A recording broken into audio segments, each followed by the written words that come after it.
Hey Sujina, this is Tony, the one that's been working on your boat, and I'm just giving you an update while I guess Paul just wanted me to update you so you can know who's working on it and so I can tell you more specifically what it is that I have been doing. So, back here at these two cover boards in the back, we're trying to preserve as much of the original wood as we can. As you can see, it's still original here. And I did the same thing on the other side. There was some rot toward the front of both of these cover boards here, and I had to cut it away. There's nothing we could do to save that.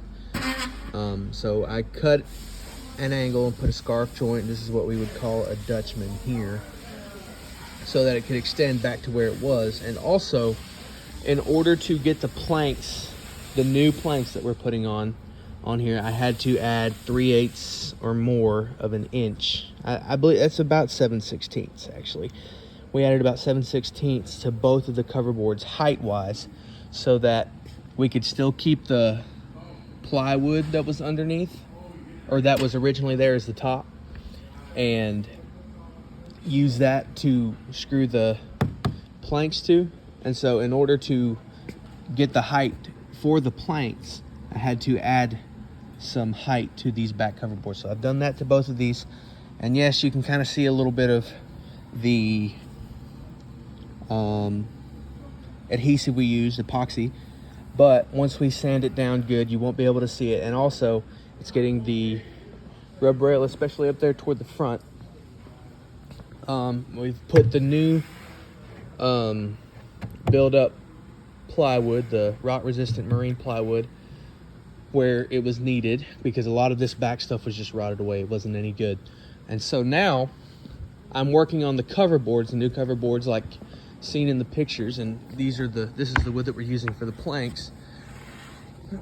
And I've got it from the front here, and these are just holding it in place. There will be more screw holes that are to be bunged once it all gets put in place.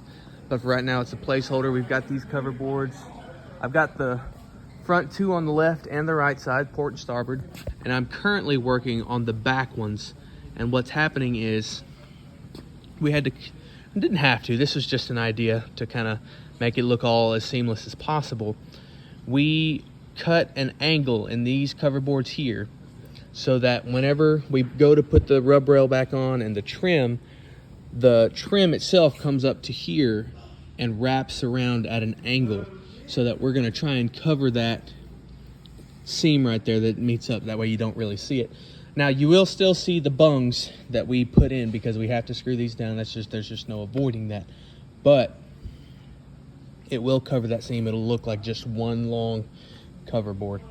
And I did like I showed you on the other side, we've got the Dutchman here that'll get sanded in good. We will sand it well. We've got the build up here. You see the excess epoxy that was left over. That's just because we haven't sanded it yet. And yeah, so that's what we've got. And I've still, on this one, it's not 100% complete because I'm working on the other side the same way, but I am going to cut this side of the plank, the cover board, to match the railing there, not railing, but the side there that meets with the top. And I will scribe this to right here to where it comes out to a more narrow point. It kind of matches the curve there. And then there's this big old long plank here and the excess from the cutoff that I've done from this one and this one. And we'll use those for the planks on the back side as well. So that's what I've got for you right now. I'm thoroughly enjoying working on your boat. It's been a pleasure, and it's also just something about working with wood and doing something new. So it's been fun.